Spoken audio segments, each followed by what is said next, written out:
তো আওয়ামী লীগের দূষর, আওয়ামী লীগের তো দালাল, ভারতের এজেন্ট। আপনার তো রাজনীতি করারই কোনো অধিকার নাই।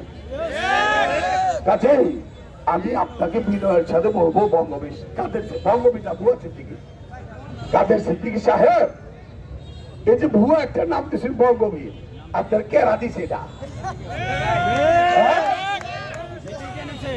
স্বাধীনতা যুদ্ধে একজন বঙ্গবীর ছিল এম এস উসমানী, আমিও তো একটি মুক্তিযোদ্ধা। আমি জানি না আপনার কি খেতাব ছিল? ভুয়ামি বাদ দেন, ভণ্ডামি বাদ দেন, অশালীনতা বাদ দেন, উশৃঙ্খলতা বাদ দেন, এটারে ৭১ বাইরেন না। ২৪ সাল ২৫ আইয়া পড়ছে, আপনার অধ্যায় শেষ।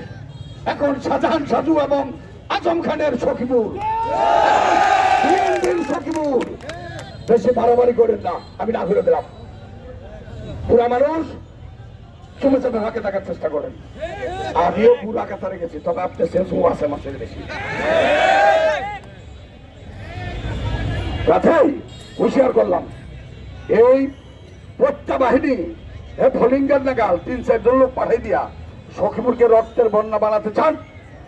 সানোয়ার ভাই বন্ধু মানুষ, তোমাকে সহ যখন সামনে দেখলাম ভাই কত দুঃখ লাগছে। আজকে যদি তোমার উপর আক্রমণ করে, পায়ে হাত দিয়া কতক্ষণ পুলিশ আর্মি নিয়ে ফিরিয়ে রেখেছিলাম, তাহলে হইলে ভাই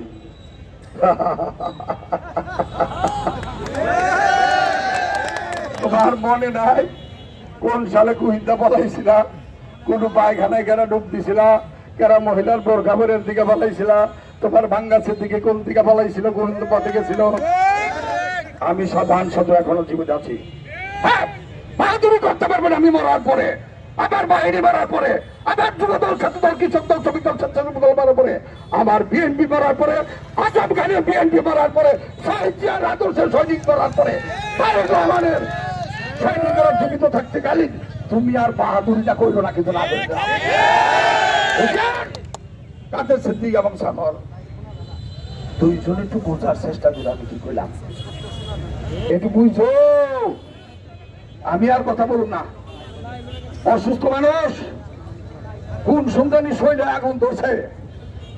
৭ তারিখের কথায় সখীপুর ভাইরা মাফ করবেন। বলবার থেকে খোঁচা দিল যে আমার হাসিম ভাই করছে, আমিও করছি। বালানির ভরাতে মানুষের দায়িত্ব ধরে কামড়ায়। ওই দিন খোঁচাটা দিছে কোন সুখী করে বলছি মাফ করে দেবেন। আমি শান্ত থাকার চেষ্টা করি অলওয়েজ। আমার এত হাজার হাজার নেতা কর্মী, আজম খানের, তারেক রহমানের, জিয়াউর রহমানের, খালেদা জিয়ার, সকলকে নিবৃত শান্ত রাখার চেষ্টা করেছি, আল্লাহ রহম করতে পেরেছি।